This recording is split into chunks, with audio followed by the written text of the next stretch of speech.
আমরা আপনাদের কেসটা খুব ভালো করে দেখলাম এবং আপনাদের কথাও শুনলাম। এটা পরিষ্কার যে আপনারা প্রোটোকল ভেঙেছেন।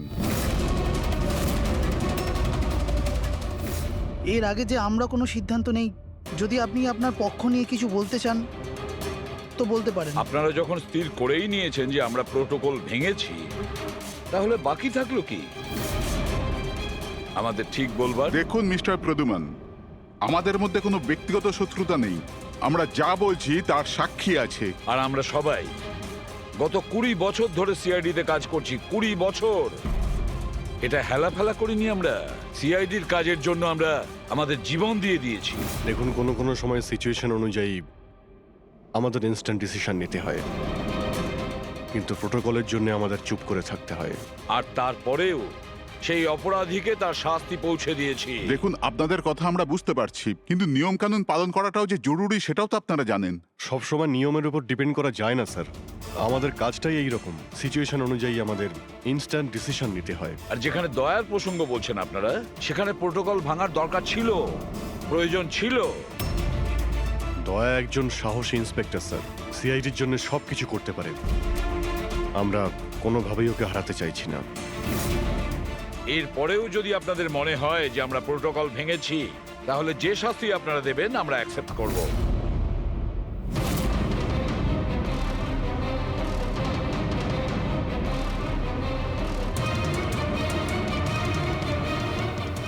দেখুন, আমরা আপনাদের কথা মেনে নিচ্ছি। দেখুন, আমরা আপনাদের কথা মেনে নিচ্ছি, কিন্তু নিয়ম তো আপনারা ভেঙেছেন। আর নিয়ম তো ফলো করার জন্যই হয়, আপনারা তো আর আইনের থেকে ঊর্ধ্বে নয়। এই জন্য আমরা এই সিদ্ধান্ত নিয়েছি যে আপনাদের টিমটাকে ভাঙা হবে না, আপনারা কন্টিনিউ করতে পারেন। Thank you very much. কিন্তু আজ থেকে আপনাদেরকে মনিটর করা হবে। আপনাদের সমস্ত কেস একজন সুপারভাইজিং অফিসার মনিটর করবে, যাকে আমরা নিয়োগ করেছি।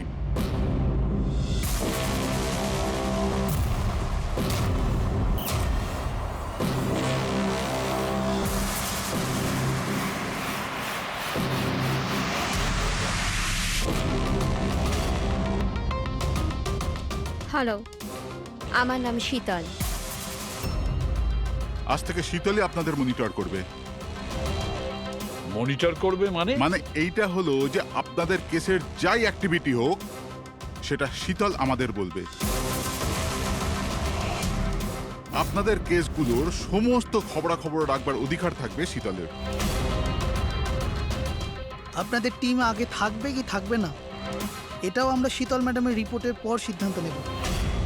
দেখুন, আজ পর্যন্ত আপনারা যা চেয়েছেন করেছেন, কিন্তু এখন সিচুয়েশন বদলে গেছে।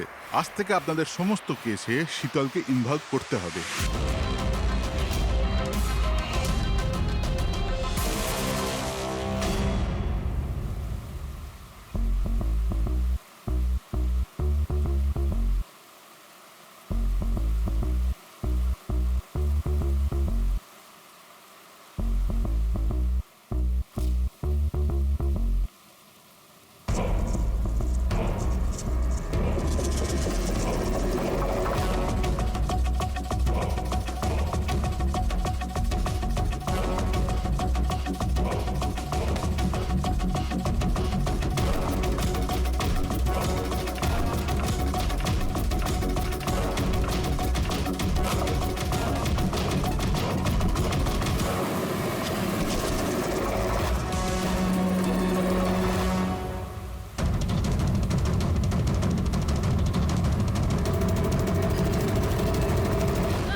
দেখুন, আমার কাজের ধরন কিছু আলাদা, আর আর আপনাদেরকে আমার কাজ ফলো করতে হবে। তার মানে আপনি এটা বলতে চাইছেন যে আজ থেকে আপনি আমাদের বস? না না, I don't like the word boss. Boss বলা উচিত হবে না। দেখুন, আমি এখানে এসেছি আপনাদের কেসগুলো স্মুথলি হ্যান্ডেল করার জন্য। আর আমি চাইবো যে এখানে আমার ডিসিশনে ফাইনাল হবে। দেখুন প্লিজ, রাগ হওয়ার কোনো কারণই নেই, কারণ আমি শুধু অর্ডার্স ফলো করছি। ইনফ্যাক্ট আমার কাছে অর্ডার্স আছেও। আর এখানে পরিষ্কার লেখাই আছে যে আজকের পর যে কেসেরই আপনার ইনভেস্টিগেশনস করবেন, ওটা আমার নজরের মধ্যে থাকবে। ইনফ্যাক্ট আমার লুক রাখতে হবে, আর প্রত্যেকটা ইনভেস্টিগেশন কেসের রিপোর্ট আমাকে দিতে হবে। And that also includes forensic investigation. আর এখানে এটাও লেখা আছে যে কোনো সাসপেক্টের সাথে যে কোনো ফিজিক্যাল ভায়োলেন্স করার আগে আমাকে জিজ্ঞেস করতে হবে। আর দেখুন, হ্যালো এসিপি প্রদ্যুমান। আচ্ছা ঠিক আছে, আমরা আসছি। ওকে, দুটো খুন হয়েছে, আমাদের বেরোতে হবে। এত তাড়াতাড়ি বেরোবেন আপনারা? ফাইন্ড আউট করবেন না যে ওই কলটা ফ্রড নাকি এই সত্যি সত্যি মার্ডার হলো কিনা, এভাবে বেরিয়ে যাবেন? শীতল দেবী, আপনার কথা ভালো লেগেছে, কিন্তু ব্যাপারটা হলো দুটো খুন যেখানে হয়েছে আমাদের তাড়াতাড়ি সেখানে যেতে হবে। হ্যাঁ, আপনাকে সব রিপোর্ট আমরা পাঠিয়ে দেব। আপনাকে তো রিপোর্ট করতে হবে। Let's go.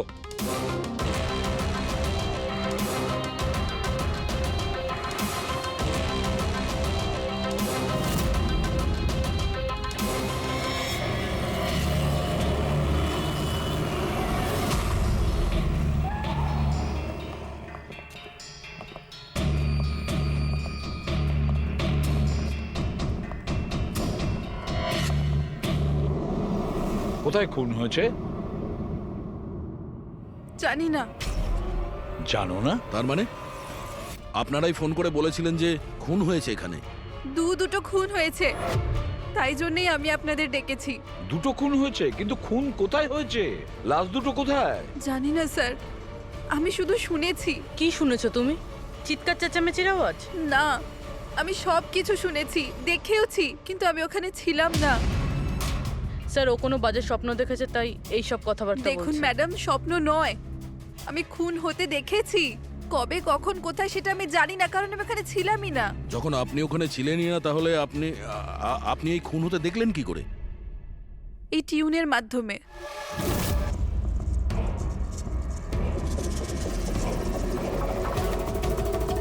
এই বিটটায় অনেক বৃষ্টি হচ্ছে, আশেপাশে গাছ আছে, আর একটা ভাঙা বোটও আছে।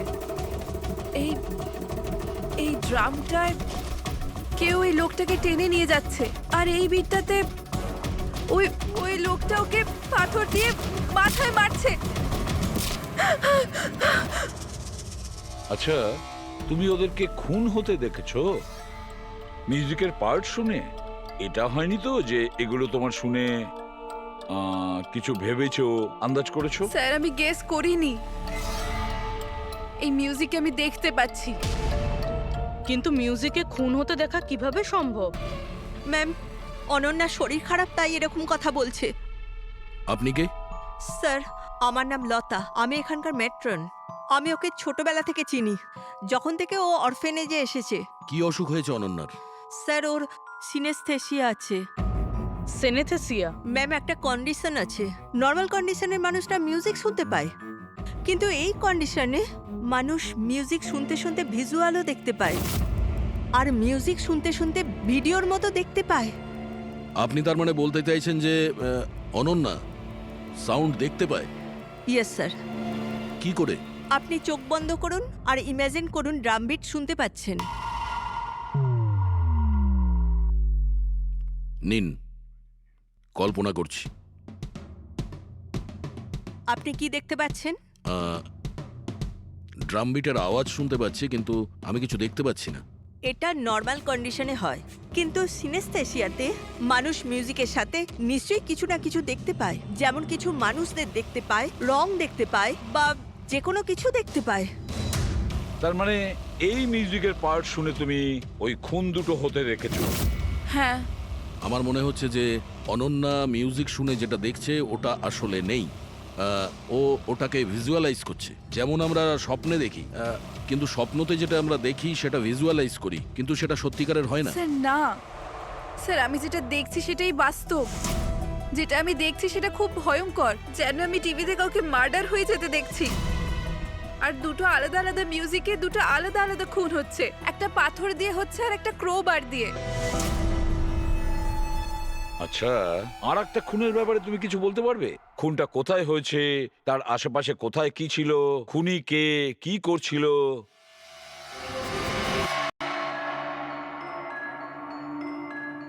আশেপাশে পাহাড় আছে, একটা লোক নিচে পড়ে আছে, নিজেকে বাঁচানোর চেষ্টা করছে। স্যার ও এসে গেছে, এসে গেছে স্যার। ওকে মারছে ক্রোবার দিয়ে, স্যার বারবার মেরে যাচ্ছে। ব্যাস, খুনির ফেস তুমি দেখোনি।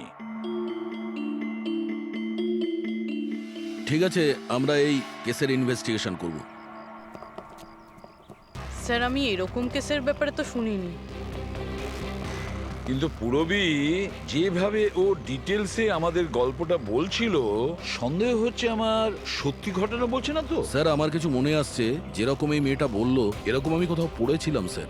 কোথাও পাথর দিয়ে খুন করা হয়েছে। তাহলে একটা কাজ করো দয়া, ক্রাইম ব্রাঞ্চে খোঁজ নাও যে এরকম দুটো কেস হয়েছে কিনা। Okay sir. স্যার, যেরকমটা আপনি বলেছিলেন ঠিক এরকমই কেস 2 মাস আগে পুনেতে হয়েছিল। তাকে পাথর দিয়ে হত্যা করা হয়েছিল। আর যা ক্রোবার দিয়ে মার্ডার পানভেলে হয়েছিল এই ধরুন 6 মাস আগে।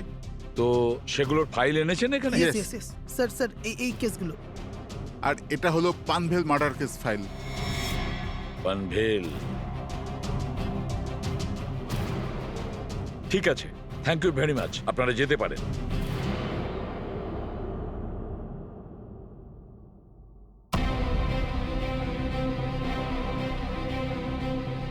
আমি খুন হতে দেখেছি, আশেপাশে গাছ আছে আর একটা ভাঙা বোটও আছে। যেটা ভিজুয়ালে দেখেছিল সেটা একদম হুবহু ওই রকম স্যার। তার মানে ও যা বলছে তার সঙ্গে মিলে যাচ্ছে। অদ্ভুত ব্যাপার স্যার, এই দুটো ঘটনার কথা আজ মিউজিক শুনে অনন্যা ভিজুয়ালাইজ করেছেন, কিন্তু এই দুর্ঘটনা দুটো একটা 6 মাস আগে আর আরেকটা তো 2 মাস আগে হয়েছে। এটি কিভাবে সম্ভব? যে মেয়েটা এই ক্রাইম সিনে ছিলই না, সে সব কিছু ভিজুয়ালাইজ কি করে করলো? আমি মানি না। আর বাই দ্য ওয়ে, এই সিনিস্থেসিয়া কি? আসলে এটা বোঝানো খুব কঠিন, কিন্তু আমি চেষ্টা করছি বোঝানোর। দেখুন, ব্যাপারটা হচ্ছে যখন আপনি কোনো বিশেষ জিনিসের ঘ্রাণ নেন, তখন তার সঙ্গে জড়িত সমস্ত স্মৃতি আপনার মনে আসে। এটা ধরুন কোনো বিশেষ ব্যক্তি বা কোনো বিশেষ জায়গা, সবকিছু। ধরে নিতে পারেন যে এই গন্ধ এক প্রকার আপনার মেমারিকে ট্রিগার করে, কিন্তু এটা শুধুমাত্র সিনিস্থেসিয়ার কন্ডিশনই হতে পারে। এই কেসে সুগন্ধর জায়গায় কোনো মিউজিকে পেয়ে গেছে। এক্স্যাক্টলি। এবার দেখুন, মেয়েটি একটা বিশেষ ধরনের মিউজিক শুনেছে। ওই মিউজিকটার একটা বিশেষ জায়গায় একটা বিশেষ ধরনের প্রিলিউড ব্যবহার করা হয়েছে, যেটা ওকে একটা গাছের স্মৃতি মনে করিয়ে দেয়। আর আরেকটা ইনস্ট্রুমেন্টেও লোকটাকে দেখেছিল। এক্স্যাক্টলি। বাস আমার মনে হয় খুনি এই খুনের ঘটনাটাকে কোনো বিশেষ পদ্ধতিতে মিউজিকে কনভার্ট করেছে। মানে হচ্ছে যখন মিউজিক বাজে তখন ওই ঘটনার সঙ্গে জড়িত সমস্ত জিনিস, সমস্ত জায়গা স্মৃতিকে আলোড়িত করে। কিন্তু এই সমস্ত কিছু সেই ভিজুয়ালাইজ করতে পারে যার সিনিস্থেসিয়া রোগ আছে, অন্য কেউ নয়। আর এটাই ওই অরফানেজের মেট্রনও বলেছে। আপনাদের কাছে এই সব কিছু অদ্ভুত লাগছে না? যাই হোক, কেস সলভ করা আমাদের কাজ। স্যার হতে পারে এই খুনিরও এই সিনেস্থেসিয়ার অসুখ আছে, আর ওই এই মিউজিক রেকর্ড করেছে, কারণ এই মার্ডার আর ক্রাইম সিনের ব্যাপারে ওই জানে। কিন্তু জানতে কি করে পারবো যে এই মিউজিকটা কম্পোজ করে ইন্টারনেটে কে আপলোড করলো? আর সেটা খুঁজবই বা কি করে স্যার? ফেডরিক, ইন্টারনেট খোলো, দেখো ইন্টারনেটে এই পার্টিকুলার মিউজিক পিসগুলো যেগুলো দুটো কেসে আছে সেগুলো কোথাও আছে কিনা।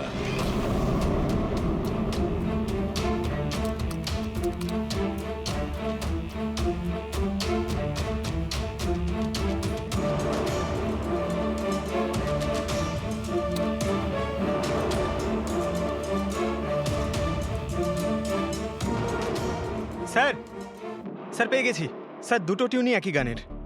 একটা ইন্ডিয়ান টিম বানিয়েছে। ডেকে নাও ওই ব্যান্ডের লোকেদের। Okay sir. ওকে, আপনারা আপনাদের ইনভেস্টিগেশন করতে থাকুন, আমি একটা অন্য কাজ সেরে আসছি।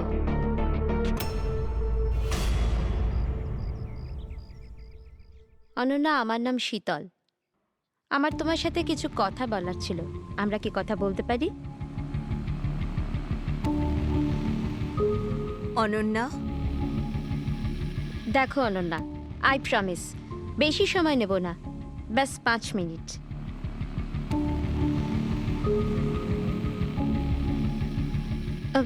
ও কিছু বলছে না কেন? ম্যাম ওই খুব ভয় পেয়ে আছে। ওই ঘটনাটা ওর মাথায় খুব প্রভাব ফেলেছে। ও নর্মাল হতে কিছুটা সময় লাগবে। ওকে। আমার অনন্যার ব্যাপারে এখানে লোকের সাথে কিছু কথা বলতে হবে। পসিবল? হ্যাঁ প্লিজ। মিউজিক টিউন থেকে খুন? এটা কিভাবে সম্ভব স্যার? পসিবল আছে। সিনেস্থেসিয়ার একজন পেশেন্ট তোমার এই মিউজিক পিস শুনে একটা খুনের ব্যাপারে ভিজুয়ালাইজ করেছে, বুঝেছো? তোমার ওই মিউজিক পিসে কোনো খুনের রহস্য লুকিয়ে আছে। আর আমাদের মনে হচ্ছে খুনি সেই যে এই টিউন বানিয়েছে। আমরা খুন করিনি। আর আর সত্যিটাই হলো যে এই টিউন আমরা কম্পোজই করিনি। এই টিউন আমরা ফ্রি সাইট থেকে ডাউনলোড করেছিলাম। কোন সাইট থেকে ডাউনলোড করেছিলে দেখাও। দেখুন স্যার, এই দেখুন স্যার। স্যার এই টিউনটা আমাদের পছন্দ হয় তাই ডাউনলোড করে আমরা গানে দিয়ে দিই। কে আপলোড করেছিল এই টিউনটা? স্যার এটা অজ্ঞাত, অ্যানোনিমাস। অজ্ঞাত? আমাদের সেই অজ্ঞাতকে খুঁজতে হবে। ম্যাম ও আমাদের স্টাফ। ও হলো পূজা, ও হলো রমেশ, ও আরতি। এমনিতে ও এনজিওতে কাজ করে, কিন্তু আমাদের এখানে প্রায় আসা যাওয়া করে। আপনাদের কিছু বলার ছিল অ্যাকচুয়ালি অনন্যার ব্যাপারে। আপনারা কি অনন্যার ব্যাপারে কিছু বলতে পারেন আমায়? যেমন ও কোথা থেকে এসেছিল, কবে এসেছিল, আর ওভারঅল অরফানেজে অনন্যার ব্যবহার কেমন? অনন্যা খুবই অদ্ভুত মেয়ে, সব সময় যেন ডিস্টার্ব থাকে।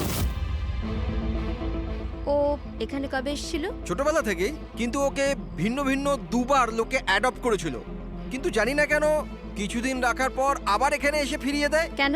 এর কারণ? নিশ্চয়ই ওর খারাপ ব্যবহারের জন্য, ওর মাঝে মাঝে ঝগড়া করার জন্য, মাঝে মাঝে ভায়োলেন্ট হয়ে যেত। ব্যাস এই অভ্যেসটা ওর ছোটবেলা থেকেই ছিল। কি ভুলভাল বলছো তুমি? অনন্যা এমন নয়, এসব ভুল বলছে। ম্যাম সত্যি আমি এখানে প্রায়ই আসা যাওয়া করি, কিন্তু কখনো অনন্যাকে এমন আচরণ করতে দেখিনি। ও সবই ভুল বলছে। তো তাহলে সত্যিটা কি? সত্যিটা এটাই, অনন্যা ছোট থেকে খুব কষ্টে বড় হয়েছে। হ্যাঁ, এর জন্য কখনো কখনো ও অদ্ভুত ব্যবহার করে থাকে। অদ্ভুত ব্যবহার নয় ম্যাডাম, এটা ভেবে নিন অনন্যাকে যদি কেউ ক্রস করেছে তাহলে ওর সাথে দুর্ঘটনা হবেই হবে। এই তো আগের মাসে অরফানেজের বাচ্চাদের সাথে কি হয়েছিল মনে নেই নাকি? কেন ভুলভাল বলছো? কি হয়েছিল বলো।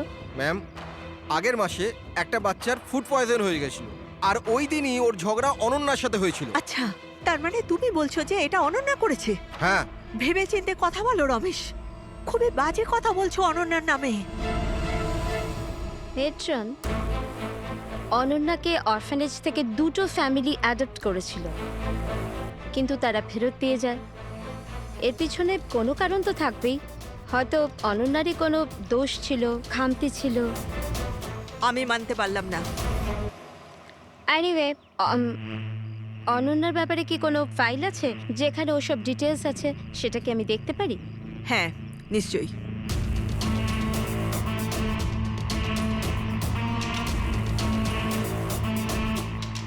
এই নিন। Thank you.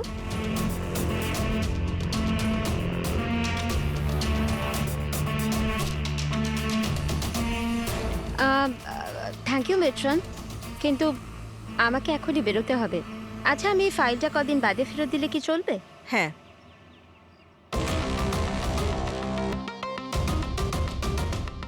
হ্যালো, আমাকে যাদের সিনেস্থেসিয়া আছে না, ওনাদের সাথে দেখা করার আছে, আর ওদের ব্যাপারে কিছু জানার আছে। এই 3 জনের সিনেস্থেসিয়া আছে।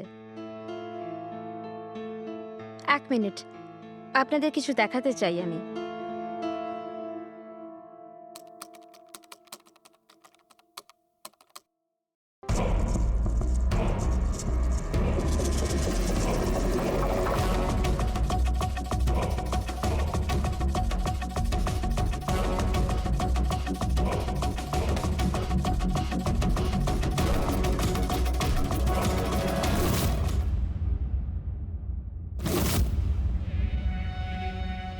এখন আপনি বলুন, আপনি এই টিউনটা শুনে কি ভিজুয়ালাইজ করলেন?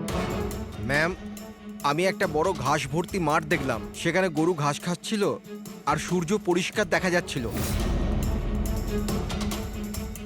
আমি একটা নদী দেখলাম, ওখানে নৌকো ছিল আর আমি দেখলাম কিছুজন আগুন জ্বালিয়ে বসেছিল। ইন্টারেস্টিং। চলুন আপনাদের মধ্যে আপনি বলুন, আপনি কি দেখলেন? শহর শহর দেখেছি আমি, ওই ভিড়ভাট্টার জায়গা আর উঁচু উঁচু বিল্ডিং আর ওগুলোর উপর বিজ্ঞাপনের লাইট লাগানো। ইন্টারেস্টিং। 3 different interpretations. ভালোই হলো, আপনারা দেখলেনও আর নিজেদের কানে শুনলেনও। 3 জন যাদের সিনেস্থেশিয়া আছে তারা একই টিউন শুনেছিল, কিন্তু 3টে আলাদা ভিজুয়ালস দেখলো। আর ওই মিউজিক শুনে খুন হতে দেখেছে। এক্স্যাক্টলি। দুনিয়াতে একজনই মানুষ আছে যে এই মিউজিক টিউনটাকে খুন দিয়ে ইন্টারপ্রেট করেছে। কে? খুনি নিজেই। আর ওই খুনি আর কেউ নয়, অনন্যা। হোয়াট? এটা আপনি কি বলছেন? ওই মেয়েটা নির্দোষ? দেখুন এসিপি স্যার, কেস প্রমাণ দিয়ে সলভ করা হয়, ভাবনা দিয়ে নয়। আর আমি ভাবনায় বয়ে যাওয়ার ভুল করিনি। আমি অরফানেজে গিয়েছিলাম আর ওখানে গিয়ে জানতে পারলাম যে অনন্যাকে 2টো ফ্যামিলি অ্যাডাপ্ট করেছিল, কিন্তু ব্যাস কদিন পরেই 2টো ফ্যামিলি অনন্যাকে অরফানেজে দিয়ে গিয়েছিল। আর ওই 2জন লোক ওখানেই ছিল যাদের মার্ডার হয়েছিল আর যারা অনন্যাকে অ্যাডাপ্ট করেছিল। আমি অনন্যাকে অ্যারেস্ট করেছি আর ওকে নাবালক আদালতে পেশ করার ব্যবস্থা করেছি। আপনি আমাদেরকে না বলে না জিজ্ঞেস করে ওকে অ্যারেস্ট করেন কি করে? I don't need your permission ACP sir, আপনাকে বলার প্রয়োজন ছিল না। ও খুনি আর ওকে শাস্তি পেতেই হবে। আপনি ওই ক্রাইম সিনের ফটো আর পোস্টমর্টম রিপোর্ট দেখেছেন? অফকোর্স দেখেছি। তো হয়তো ভালো করে আপনি দেখেননি, না হলে ওকে আপনি অ্যারেস্ট করতেন না। খুনি অনেক শক্তি প্রয়োগ করেছিল খুন করার জন্য। একটা 15 বছরের মেয়ে দুজনকে এত নৃশংসভাবে খুন করতে পারে না। আপনারা ওই মেয়েটাকে বাঁচানোর চেষ্টা করছেন। দেখুন, মেয়েটি নির্দোষ আর আমরা কোনো নির্দোষের শাস্তি চাই না। অনন্যা খুনি, এর শাস্তি ওকে পেতে হবে, তাই ওকে অ্যারেস্ট অর্ডার দিয়েছি। আর এটা আমার ডিসিশন, আর এটাই ফাইনাল ডিসিশন। আপনারা শুধু সময় নষ্ট করছিলেন। আর হ্যাঁ, এই মিডিয়াকে এই কেসটার ব্যাপারে জানাতে হবে। আপনারা প্লিজ মিডিয়াকে জানিয়ে দেবেন যে কেসটা সলভ হয়ে গেছে। আপনি যদি কেস সলভ করেন আপনিই বলে দিন, আমাদেরকে কেন বলছেন? ফাইন, নো প্রবলেম, আমি বলে দেব। কিন্তু এটা আপনারা আমার ওয়ার্নিং ভেবে নিতে পারেন, নয়তো আশা করছি এরপর থেকে আমার সমস্ত কথা আপনারা শুনবেন।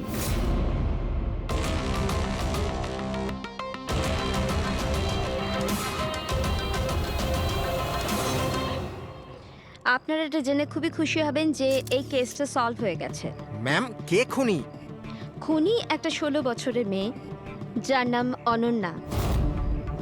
বেশ কিছুদিন ধরেও আমাদের সবাইকে বোকা বানিয়ে দিব্যি ঘুরছিল, কিন্তু আমি ওকে অ্যারেস্ট করে নিয়েছি। ম্যাম, এই কেসটা অনেক পুরনো না? হ্যাঁ, এই কেস বেশ পুরনো ছিল। ইনফ্যাক্ট বেশ কিছুদিন ধরে ওটা ক্রাইম ব্রাঞ্চের খরচের খাতায় পড়েছিল, কিন্তু সিআইডি যখনই টেক ওভার করলো 24 ঘন্টায় কেস সলভড। তো ম্যাম, আপনিও সিআইডির একজন?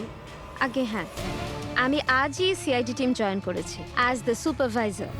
আর জয়েন করতেই একদিনে কেস সলভ হয়ে গেল। যদি এই কেস অনেক সময় থেকে ঠান্ডা হয়েছিল, সিআইডি তাহলে কেন টেক ওভার করেনি এটাকে? কারণ এই টিমে আগে আমি ছিলাম না, এই জন্যে। কিন্তু ম্যাম, অন্য অনেকে তো ছিল টিমে।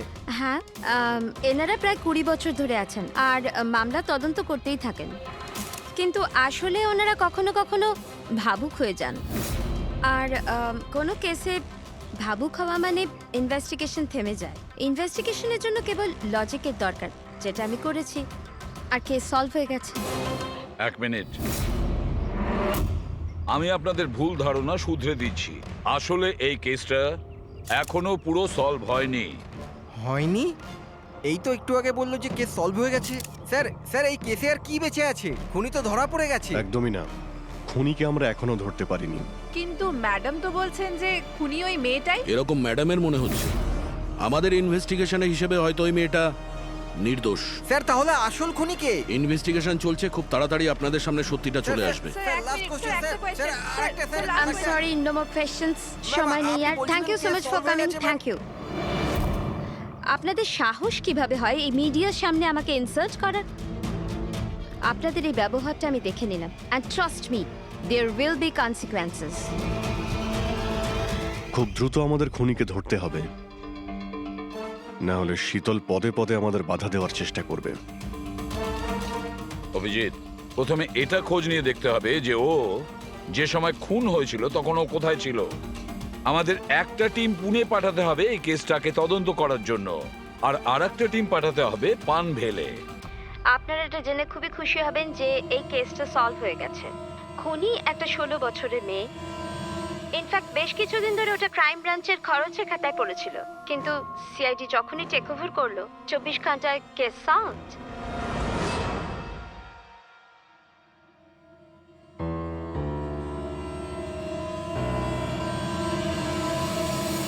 দেখুন 23শে ফেব্রুয়ারি বিকেল 4টে থেকে 7টার সময় অনন্যা কোথায় ছিল? সাধারণত তখন বাচ্চারা বাইরে যায় খেলতে আর 9টার মধ্যে চলে আসে। আচ্ছা, অনন্যা অরফানেজ গিয়েছিল না বাইরে? না স্যার, অনন্যা এখানেই ছিল আর কোথাও যায়নি।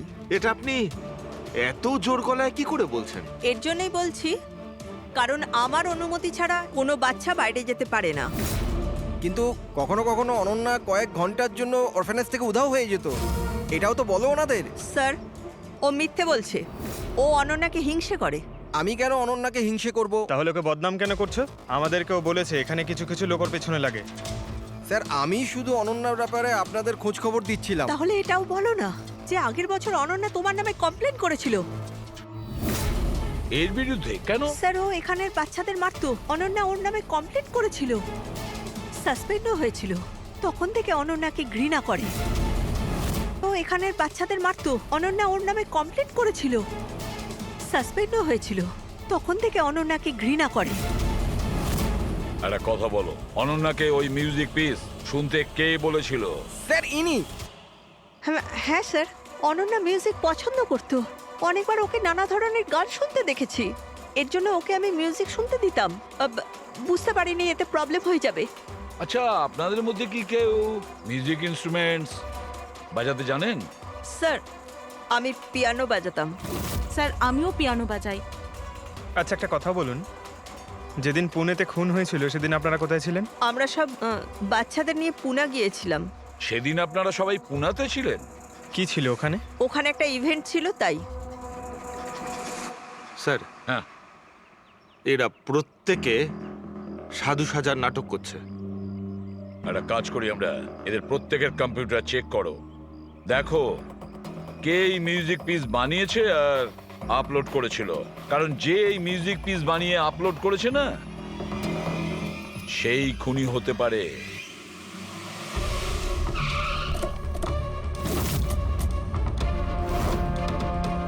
এই মেয়েটা এখানে 2 মাস আগে এসেছিল। হ্যাঁ ম্যাম, এই 2 মাস আগে একটা এনজিও ইভেন্ট অর্গানাইজ করেছিল, তো ওই ইভেন্টে ও ডান্স করতে এসেছিল। ও খুব ভালো ডান্স করেছিল sir. She is a very talented girl. আর ওই দিনই এখানের আশেপাশে একটা খুন হয়েছিল। খুন তো হয়েছিল স্যার, কিন্তু যে জায়গায় খুন হয়েছিল সেটা এখান থেকে প্রায় 1 ঘন্টার রাস্তা হবে। আর এই ইভেন্ট ওই দিন কটার সময় শুরু হয়েছিল? 5টার সময় শুরু হয়েছিল, রাত প্রায় 8টার সময় শেষ আচ্ছা, হয়েছিল। আপনাদের কি মনে আছে এই মেয়েটা পুরো সময় ইভেন্টেই ছিল নাকি এখান থেকে অন্য কোথাও গিয়েছিল? এই মেয়েটা 6টার সময় স্টেজে উঠেছিল আর ইভেন্ট শেষ হওয়া পর্যন্ত স্টেজেই ছিল। স্যার, মেডিকেল রিপোর্ট অনুযায়ী খুন 3টে থেকে 6টার মধ্যেই হয়েছে। এই দেখো, এটা হচ্ছে সেই জায়গা যেখানে খুন হয়েছিল, আর এই জায়গায় ইভেন্ট ছিল। এখান থেকে এখানে পৌঁছানোর জন্য মিনিমাম 1 ঘন্টা লাগে। স্যার, হতে পারে ও দুপুরবেলায় বেরিয়ে গেছিল, খুন করে তারপরে ইভেন্ট জয়েন করেছিল।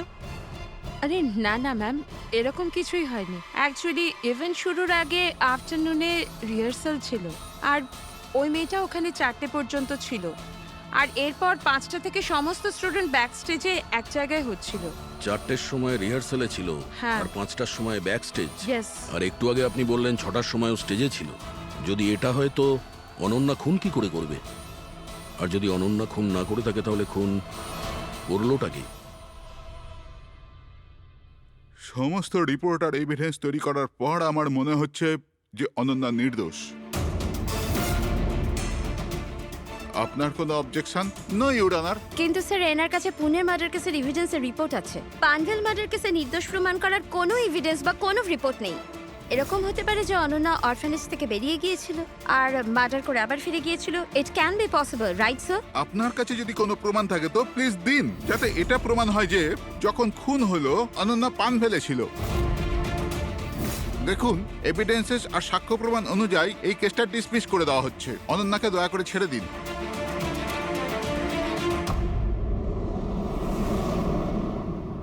হ্যাঁ সালুকে, কি জানতে পারলে? হ্যাঁ বস, বস ধরে নাও এই কেসটা সলভ হয়ে গেছে। শীতল আমাদের ডেমনস্ট্রেট করে দেখিয়েছিল যে সিনিস্থেসিয়ার দুটো আলাদা আলাদা রোগী একই ধরনের মিউজিক শোনার পরে আলাদা আলাদা ইন্টারপ্রিট করে থাকে। হ্যাঁ বস, আমি আমার বন্ধুর থেকে সবকিছু জেনেছি, যে এই ব্যাপারে এক্সপার্ট। ও আমাকে অন্য কথা বলল। নতুন কি আপনি জানতে পেরেছেন? এমন দুজন ব্যক্তি যারা সিনিস্থেসিয়ারই পেশেন্ট, এক ধরনের মিউজিক শোনার পরেও একই ধরনের রিয়্যাক্ট করে। এটা কিভাবে হতে পারে স্যার? হতেই পারে পুরবি, যদি দুজন রোগীর মধ্যে রক্তের সম্পর্ক থাকে তাহলে হতে পারে।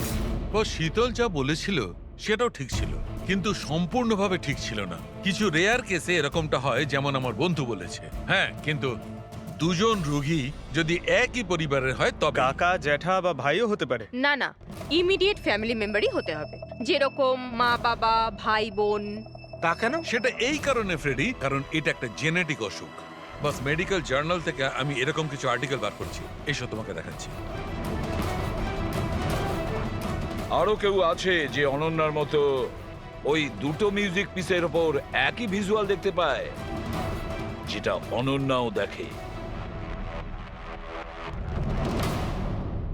আমি আপনাদের কি করে ধন্যবাদ জানাবো? আপনারা আমায় জেল যাওয়া থেকে বাঁচালেন। আমরা শুধুমাত্র সেটাই করেছি যেটা আমাদের ডিউটি, অপরাধীদের জেলের ভেতরে আর নিরপরাধীদের মুক্তি। কিন্তু আসামিটা কে? তোমার কোনো আত্মীয়। আমার ফ্যামিলি মেম্বার? হ্যাঁ অনন্যা, কারণ তোমার কাছে যে ধরনের ভিজুয়ালস এসছে সেই ধরনের ভিজুয়ালস তার কাছেই যেতে পারে যার সঙ্গে তোমার রক্তের সম্পর্ক আছে, আর সেই এই ধরনের মিউজিক বানিয়েছে। কিন্তু স্যার, আমার ফ্যামিলি মেম্বার কি করে হতে পারে? আমি তো অনাথ, না? আছে কেউ যাকে তুমি চেনো না?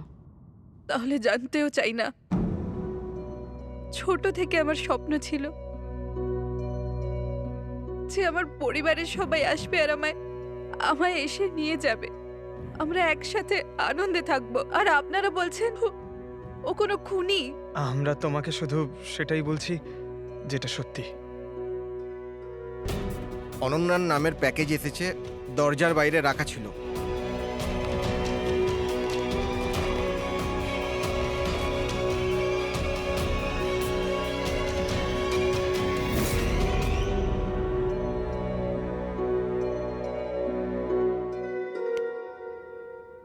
Pen drive? পঙ্কজ,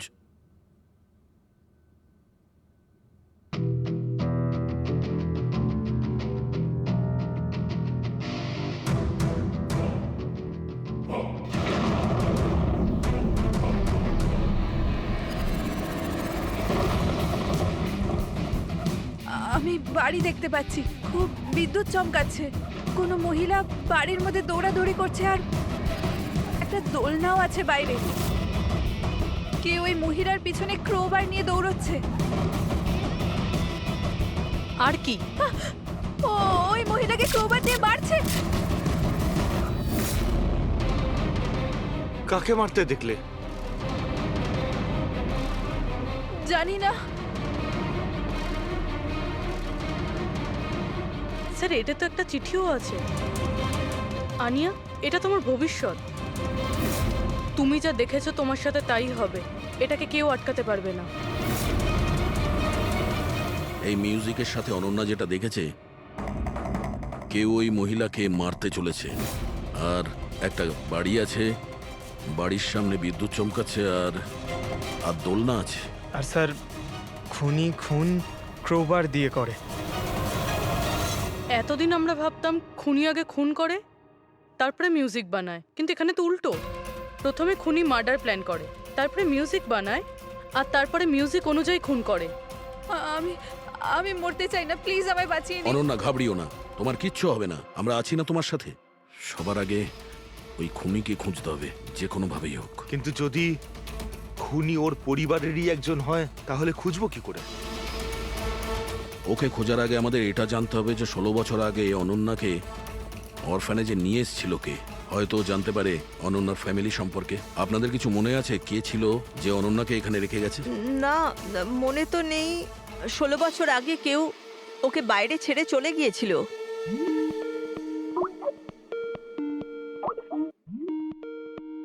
শীতল ম্যাডামের ফোন, ভিডিও কল করছে। হ্যালো, আমি বাস এটাই বলার জন্য ফোন করলাম যে ওই মেয়েটাই খুনি। সময় নষ্ট করবেন না আপনারা, প্লিজ ওকে গ্রেপ্তার করুন। শীতল ম্যাডাম, কোর্ট তার সিদ্ধান্ত জানিয়ে দিয়েছে। আর কোর্টের কি সিদ্ধান্ত সেটা আপনিও শুনেছেন।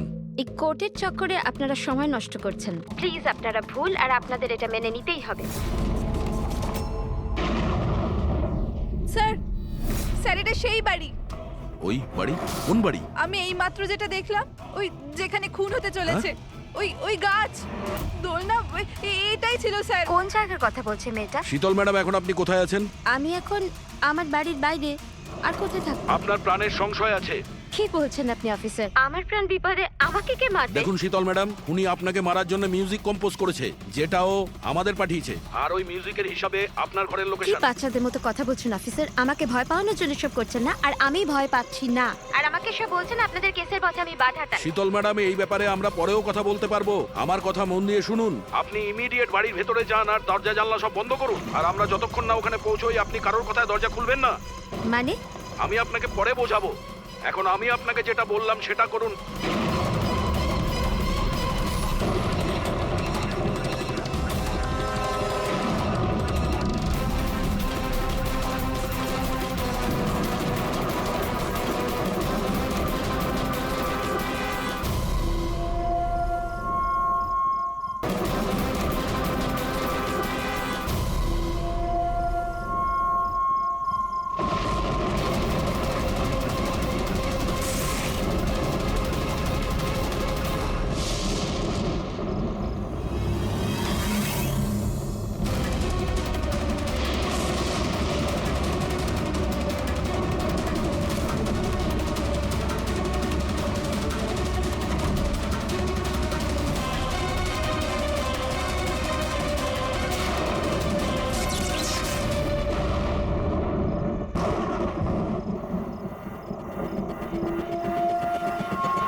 কে তুমি?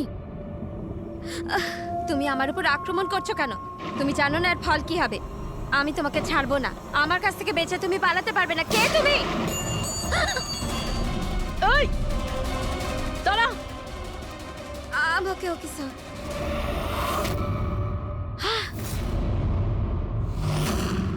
আরতি, তুমি? স্যার আমিও পিয়ানো বাজাই। শীতল ম্যাডাম, আমরা আপনাকে আগেও বলেছিলাম অনন্যা খুনি নয়। আই এম সরি স্যার, আমার আপনাদের কথা বোঝা উচিত ছিল। আমি আমার মতো করে ইনভেস্টিগেশন করেছিলাম, আর আপনারা আপনাদের মতন। আমরা দুজনেই আমাদের ডিউটি করেছিলাম অফিসার। ট্রাস্ট মি, আমার ক্যারিয়ারে প্রথম হলো যে আমার জাজমেন্ট ভুল হলো। ওটা ঠিক আছে, আপনার মাথায় আঘাত না লেগেছে। না না, আই এম ওকে। ফ্রেডি, অ্যাম্বুলেন্সকে ফোন করো তাড়াতাড়ি।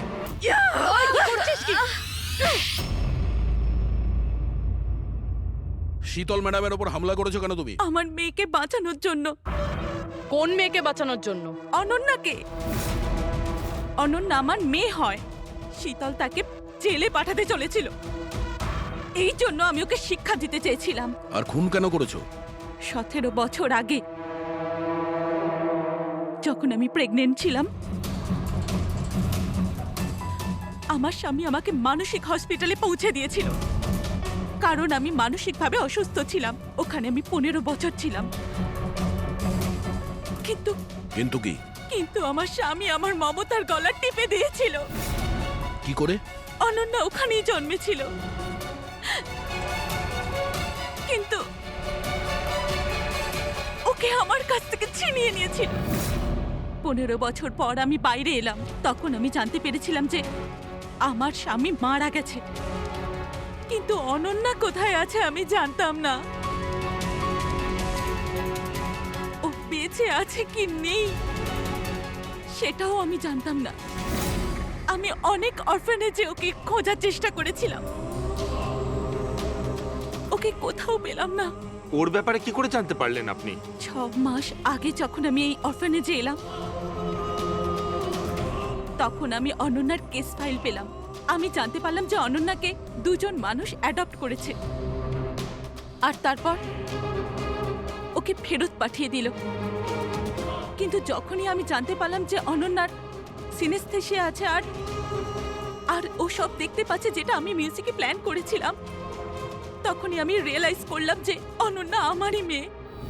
এই জন্য আমি 2 জনকে খুন করে দিলাম। আমি ওই মানুষগুলোকে ঘেন্না করি যারা অনাথ বাচ্চাকে অ্যাডপ্ট করার পরেও তাদের ফিরিয়ে দিয়ে যায়। আমি অনন্যাকে সবকিছু বলে দিতে চেয়েছিলাম, কিন্তু আপনাদের অনুসন্ধানের ফলে আমি থেমে গেলাম, কেননা আমার মনে হলো যে আপনারা অনন্যাকে সন্দেহ করবেন। এই জন্য আমি চিঠি পাঠিয়ে আপনাদের মন অন্যদিকে ফিরিয়ে দেওয়ার চেষ্টা করেছিলাম, কিন্তু আপনারা আমার প্ল্যানকে ভেস্তে দিলেন। যে মেয়েকে পাওয়ার জন্য তুমি 2টো জীবন নিয়েছো, এখন সারা জীবন ওই মেয়ের থেকে দূরে থাকতে হবে তোমায়, জেলের ভেতরে।